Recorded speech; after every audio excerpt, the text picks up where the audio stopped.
नमस्कार, मी नागराज मंजुळे. नमस्कार, मी रिंकू राजगुरू. आणि तुम्ही पाहत आहात आणि तुम्ही आम्हाला पाहतात बॉलिवूड हंगामामध्ये. बॉलिवूड हंगामामध्ये.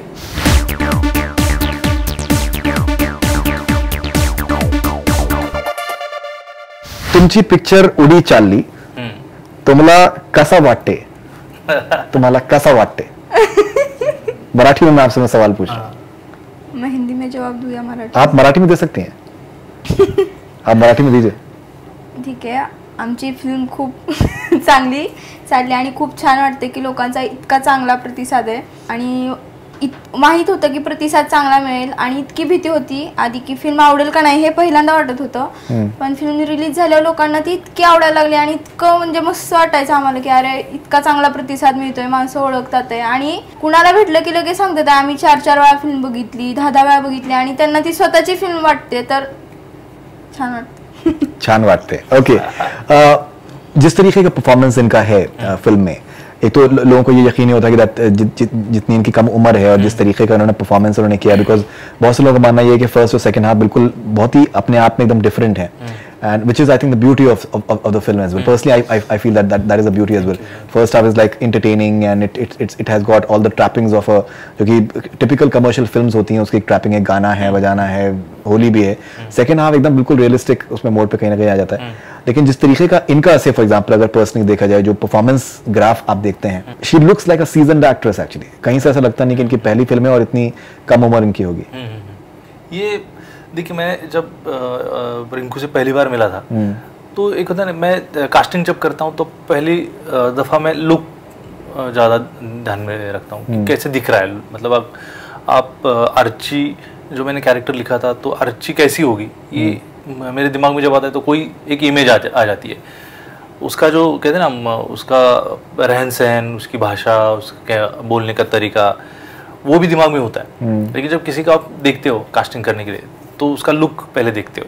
रिंकू को मैंने जब पहले देखा तो मुझे बहुत इंटरेस्टिंग लगा, बहुत मतलब एकदम होता है ना कि स्पॉन्टेनियसली लगा कि ये शायद अर्ची हो सकती है. जब इससे बात किया मैं तो बात करने पे पता चला कि ये बहुत ही परफेक्ट है जिस तरीके से ये बात कर रही थी. हालांकि आवाज़ इसकी बहुत ही नाजुक सी, मतलब एक 14 साल की 13 साल की लड़की की जो हो सकती है आवाज़, लेकिन मुझे बहुत कॉन्फिडेंस था कि ये करेगी. और तब उस दिन बाकी जो मेरे दोस्त हैं, असिस्टेंट हैं, जो उनको यकीन नहीं हो रहा था कि ये लड़की अर्ची कर पाएगी.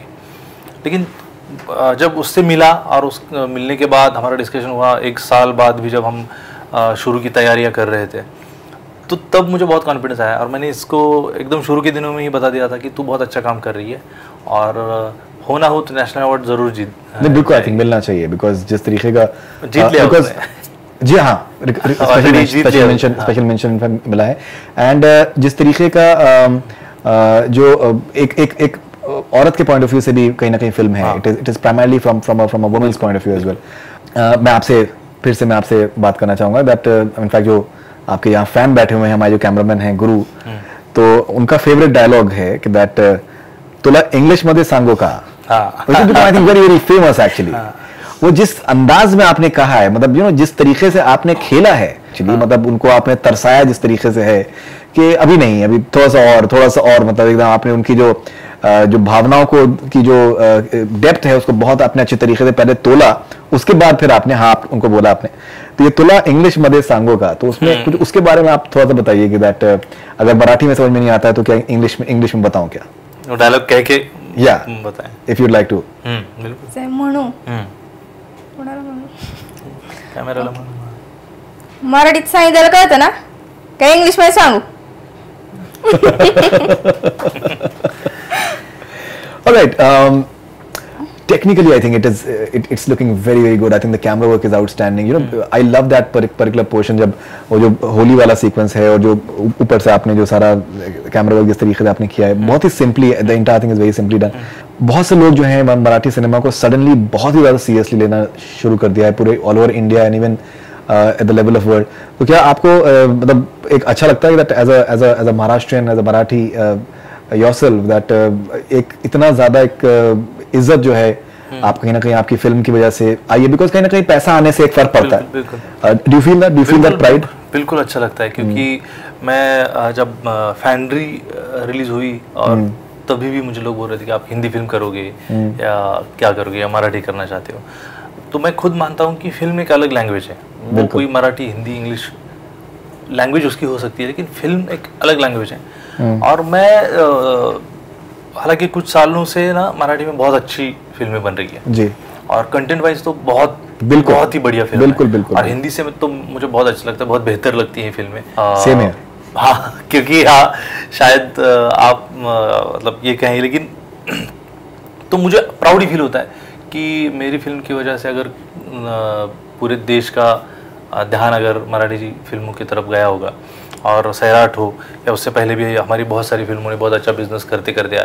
एक अलग स्टेप है ये कि इसने बहुत अच्छा बिजनेस किया, लेकिन आपने जैसे technically, content wise, technically, camera work specially and even sound and everything, I think सब कुछ अच्छा लगा लोगों, तो अच्छा ही लगता है कि हमारी फिल्में या हम as a Marathi film maker कहीं भी कम नहीं है कि हमें फिल्म मेकिंग का जो कहे ना हम कि जिस पे आप कहते हैं चकाचौंध वाली जो दुनिया है या बॉलीवुड में दिखती है, तो वो मैं करना नहीं चाहता खुद। लेकिन जो सिंपल कहानियां हैं, जो आम इंसानों की कहानियां हैं, वो कहने की कोशिश मैं तो खुद करता हूँ। लेकिन फिर भी वो एक फिल्म है, तो फिल्म का जो एंटरटेनमेंट हो सकता है या जो भी उसका एक इम्पैक्ट हो सकता है वो आना चाहिए।